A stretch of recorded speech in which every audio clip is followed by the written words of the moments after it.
اعوذ باللہ من الشیطان اللعین الرجیم بسم اللہ الرحمن الرحیم الحمدللہ رب العالمین والصلاة والسلام علی اشرف الانبیاء والمرسلین سیدنا و نبینا و شفیع ذنوبنا و حبیب قلوبنا و طبیب نفوسنا ابی القاسم محمد وعلی اہل بیتہ الطیبین الطاہرین المعصومین ولعنۃ اللہ علی اعدائہم اجمعین من یومنا هذا الى یوم الدین اما بعد فقد قال اللہ سبحانہ تبارک و تعالی فی کتابہ الکریم وهو اصدق القائلین وقولہ الحق بسم اللہ الرحمن الرحیم فبشر عبادی الذین یستمعون القول فیتبعون احسنہ. عباد اللہ، اوصیکم ونفسی بتقوی اللہ. مسلسل نماز جمعہ کے خطبات میں چوتھے امام حضرت امام زین العابدین علیہ السلام کے دعاؤں کے مجموعہ صحیفہ سجادیہ سے دعائیں پیش کرتا چلا آ رہا ہوں، اور تسلسل میں یہ صحیفہ سجادیہ کی 22ویں دعا اور اس کا آج آخری حصہ آپ کی خدمت میں پیش کر رہا ہوں. آخری جملات اس طرح سے ہیں: اللہم صلی علی محمد و آل محمد وارزقنی الحق عند تقصیری فی الشکر لک بما انعمت علی فی اليسر والعسر والصحت والسقم حتی اتعرف من نفسی روح الرضا وطمانیت النفس منی بما یجب لک فیما یحدث فی حال الخوف والامن والرضا والسخط والضر والنفع. جب بھی ایک نئی اللہ کے دربار سے طلب ہوتی ہے، جب ہم ایک دعا مانگتے ہیں تو اس کا آغاز صلوات سے ہوتا ہے، اور ظاہر ہے صلوات کی ایک برکت ہے اور اس کے فوائد کو معصومین علیہ السلام نے بیان بھی کیا ہے. اور ایک عقلی چیز بھی ہے کہ صلوات ایک خود بھی دعا ہے، اور ایک ایسی دعا ہے جو بہرحال بارگاہ خدا میں قبول ہوتی ہے، اور اس کی قبولیت کے بعد ہم نے جو طلب کیا اللہ کی بارگاہ سے، اسی صلوات کے صدقے میں اپنی دعا کے قبول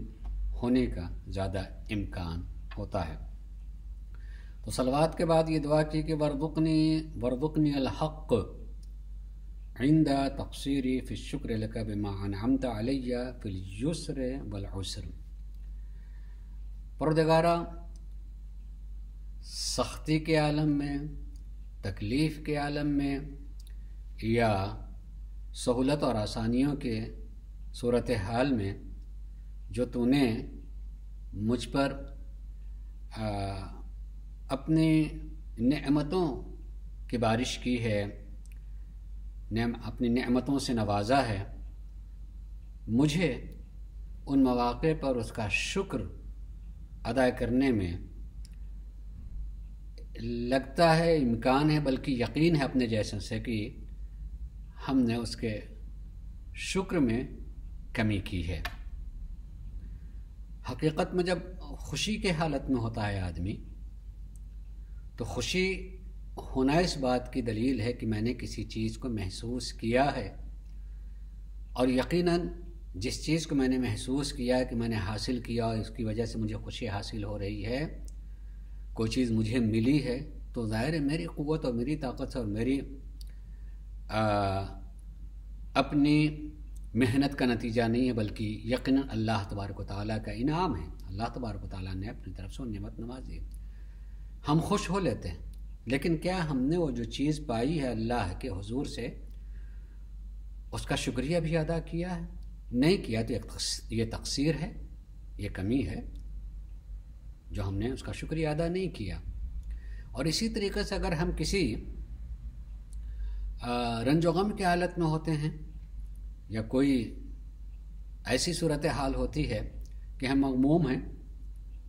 اس صورت میں بھی اللہ کا کسی نہ کسی طرح سے ہمارے اوپر انعام ہوتا ہے اور اس کا کرم ہوتا ہے. مثلا ایک رخ اس کے کرم کا اور اس کے انعام کا یہی ہوتا ہے کہ اگر میں کسی مشکل سے دو چار ہوا تو کم سے کم متوجہ تو ہوا اللہ کی طرف کہ میں اس مشکل کے دوری کے لیے اس کی بارگاہ میں کھڑا ہو گیا، ہاتھ پھیلا لیا، دل لگا لیا، اللہ یاد آ گیا. اگر شاید وہ مشکل، وہ غم، وہ رنج نہ آیا ہوتا تو ہم اللہ سے دور ہوتے چلے جاتے. اور اس وقت بھی شکر ادا کرنا کہ کم سے کم پروردگارہ تو نے کسی طرح کا عذاب ڈالنے سے پہلے مجھے متوجہ کر دیا کہ میں تیری طرف کم سے کم متوجہ ہوا اور تیری بارگاہ میں پلٹ کر کے واپس آیا، ورنہ میں تجھ سے دور ہو رہا تھا. تو یہی اس میں اللہ کی بارگاہ میں دعا کی ہے کہ آسانیوں میں یا تکلیفوں میں جو تیری طرف سے انعامات میرے اوپر رہے ہیں، تو نے جو میرے اوپر نعمتیں نازل فرمائی ہیں، اس کے شکر کی بجا آوری میں کوئی غلطی کمی رہی ہے کہ یقیناً رہی ہے، اس میں حق پر رہنے کی توفیق عنایت فرما پروردگار. اس لیے حق پر رہنے کی توفیق کا مطلب کم سے کم یہ کہ جب انسان بہت خوشیوں میں ہوتا ہے اور بہت زیادہ خوش ہوتا ہے، تب بھی بے انتہا امکان پایا جاتا ہے کہ حق سے اس کا راستہ بہک جائے. اور ایسے ہی غم اور رنج میں بھی انسان حق سے ہٹ جانے کا اس کے اندر جذبات ابھرنے لگتے ہیں اور دور ہونے لگتا ہے. ہر پر حق پر بقا رہنے کی توفیق. حتی اتعرف من نفسی راح الرضا، اور اس قدر حق پہ رہنے کی نعمت مجھے عنایت فرما کہ میں حقیقت رضا و خوشنودی کو محسوس کرنے لگوں. و طمانینۃ النفس، مجھے اندر سے سکون نصیب ہو. بما یجب لک فیما یحدث فی حال الخوف والامن والرضا، کہ خوف کی حالت میں یا امن و سکون کی حالت میں اور خوشی کی حالت میں، تیری ناراضگی کی حالت میں، نفع پہنچنے کی حالت میں، نقصان پہنچنے کی حالت میں مجھے کیسا رہنا چاہیے اسے میں محسوس کرنے لگوں. اس لیے کہ انسان ان سارے حالات میں ایک طرح سے نہیں رہتا، چونکہ وہ حالات بدلے ہیں. تو حالات بدلنے کی وجہ سے انسان کی خود کیفیت بھی بدلتی ہے. نقصان کی صورت میں بھی، فائدے کی صورت میں بھی، جب بہت فائدہ ملتا ہے تب بھی نقصان ہو جاتا ہے، تب بھی اللہ کی ناراضگی جو نہیں سمجھ میں آتی وہ ناراض ہے اس صورت میں بھی، یا اللہ راضی یا خوشی ہے امن کا حالت کے عالم میں ہے یا خوف کی حالت میں. اس سارے حالات میں انسان کے اندر بہت ساری تبدیلیاں پیدا ہوتی ہیں اور اس کے حق سے ہٹنے کا امکان پایا جاتا ہے. پروردگارہ تو مجھے ان سارے حالات میں حق پر اس طرح سے باقی رہنے کی توفیق عنایت فرما کہ میں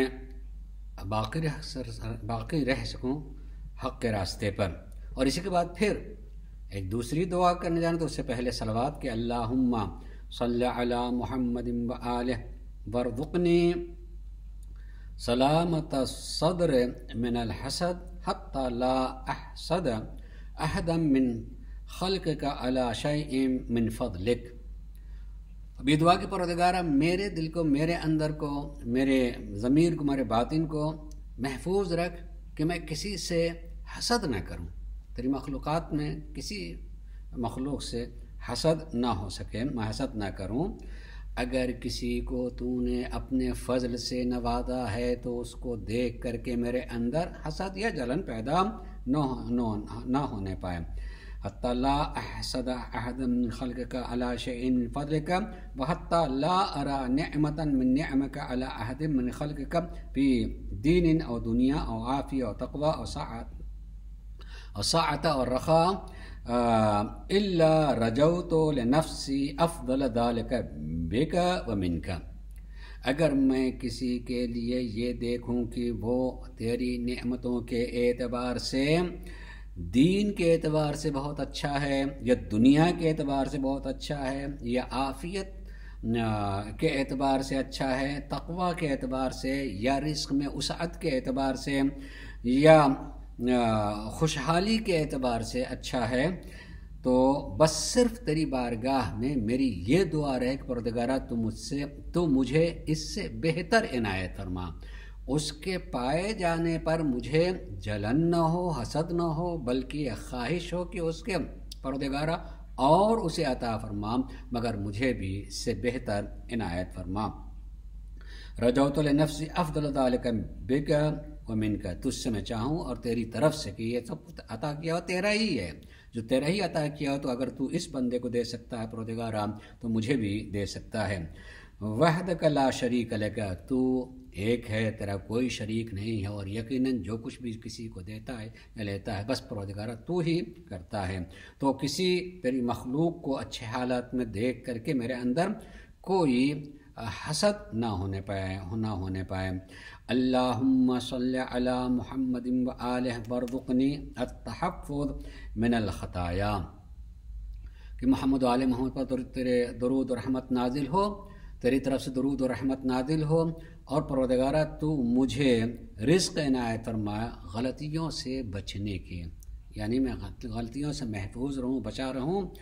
والاحتراس من الزلل فی الدنیا والآخرت فی حال الرضا والغضب حتی اکون بما یرد علی منہما بمنزلۃ سواء، اور پروردگارہ خوشی کا حال ہو یا غم کا، میں مشکل میں رہوں یا بہت وسعت میں رہوں، ہر طرح سے ان سارے حالات میں پروردگارہ میں گناہ سے محفوظ رہوں، دنیا میں کسی طرح کی لغزش نہ ہو، اور گناہ کے نتیجے میں آخرت میری خراب نہ ہونے پائے، چاہے خوشی کا عالم ہو میرے لیے یا میرے غیظ و غضب کا عالم ہو، میں کسی سے راضی ہوں وہ خوش ہوں تو، یا کسی پر غیظ و غضب ہو گیا، ہر حالت میں پروردگارہ اپنی دنیا نہ خراب کروں اور آخرت نہ خراب کر لوں، حتی اکون بما یرد علی منہما بمنزلۃ سواء، خوشی کے حالت میں بھی اور غیظ و غضب کے حالت میں بھی ایک طرح سے رہوں، اور وہ کیا طریقہ ہونا کہ میں تیری اطاعت میں رہوں، تیری میں اطاعت کروں، خوشی میں بھی، کسی سے رضا کی حالت میں بھی، اور کسی پر غیظ و غضب کی حالت میں بھی۔ اور اس کے بعد کہتے ہیں کہ مؤثرا لرضاک علی ما سواہ ما فی الاولیاء والاعداء، اور اسی طریقے سے پروردگارہ میں تیرے رضا ہی پر عمل کرتا رہوں، چاہے وہ مسئلہ کسی دوست کا ہو یا دشمن کا ہو، یعنی ہو سکتا ہے کہ تیرے چاہنے والوں یا میرے چاہنے والوں تو تیرے چاہنے والے ہونے کی بنیاد پر، یا میرے چاہنے والے ہونے کی بنیاد پر میں کوئی وہ چیز کروں جس سے تو راضی نہ ہو، ایسا نہ ہونے پا، اور ایسے ہی کوئی دشمن بھی ہے تو بس اتنا ہی جتنا تو راضی ہے اور جتنا چاہتا وہ اتنا ہی، نہ یہ کہ ہم حد سے آگے نہ بڑھ جائیں۔ حتی یأمن عدوی من ظلمی و جوری، اس طرح سے رہوں کہ خود میرا دشمن بھی میرے ظلم و جور سے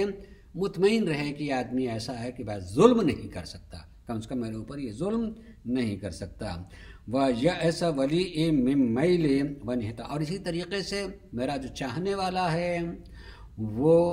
مایوس ہو جائے کہ وہ بہرحال چاہنے والا ہونے کی بنیاد پر میرے ساتھ کوئی الگ سے کوئی عمل انجام نہیں دے گا، خصوصیت نہیں دے گا، بس جو میرا حق ہوتا اتنا ہی کرے گا، نہیں حق سے زیادہ نہیں۔ وجہ ایسا ولی، میرا جو ولی اور دوست اور میرا دوست ہے وہ میرے اس کی طرف رجحان سے، خصوصیت کے ساتھ رجحان سے وہ مایوس رہے، وہ انحطاط ہوائیہ، اور کہ میں اپنے خواہش کے مطابق کوئی چیز نہیں کروں گا، اللہ کی رضا کے مطابق کروں گا، اتنا اسے بھی اطمینان ہو جائے۔ وَجَعَلْنِي مِمَّنْ يَدْعُوكَ مُخْلِصًا فِي الرَّخَاءِ دعاء المخلصین المضطرین لک فی الدعاء انک حمید مجید، اور پروردگارہ میں تیری بارگاہ میں یہ بھی دعا کر رہا ہوں کہ مجھے ان لوگوں میں قرار دے جو کہ اپنے سکون اطمینان کے حالت میں بھی اور اسی طرح کی مشکلات میں بھی تو اس سے خلوص سے دعا کرتے ہیں، اور اس طرح سے دعا کرتے ہیں جو مخلص بھی ہیں، مضطر بھی ہیں، یعنی پریشانیوں کے ساتھ، یعنی ویسے بے چینی کے ساتھ تیری بارگاہ میں طلب، ان لوگوں میں تو مجھے قرار دے، انکا حمید مجید، تو بڑا محمود بھی ہے اور مجید بھی، پروردگارا تو تیری بارگاہ سے ہم مایوس نہیں ہو سکتے ہیں۔ اس لیے معبود تیری بارگاہ سے تقاضا یہی ہے کہ اپنے